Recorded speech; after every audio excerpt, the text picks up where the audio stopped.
ఏ ఒక్కరితోనైనా మీ Congress party join కాలేదు, మీ కనువని ఒప్పుకోలేదు, మేము బీఆర్ఎస్ పార్టీ ఉన్నాము, ఓన్లీ డెవలప్మెంట్ కోసమే కలిసినాము, మా నియోజకవర్గం డెవలప్ చేసుకున్నాం అని నిరూపిస్తే వానికి ముక్కు నెలలు రాస్తారా? మీరు ముక్కు నెలలు రాసి క్షమాపణ కోరుతారు.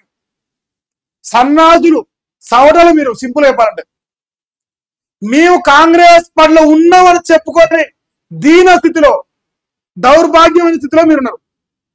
మీ అంత కిరాతకమైన బతుకు ఓడి లేదు. ఇలా ఈ రోజు సిచ్యువేషన్ చెప్తాను.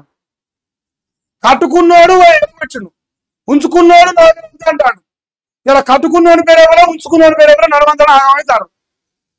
సిగ్గుపోయింది.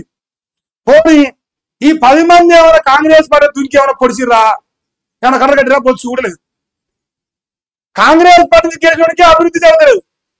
ఇక మీరు టీఆర్ఎస్ లోకి వెళ్ళి ఎలా దుంకే మీకు అభివృద్ధి జరిగినాయి. ఆవరం అయిపోయాడు మీరు సన్నాసులు లెక్క.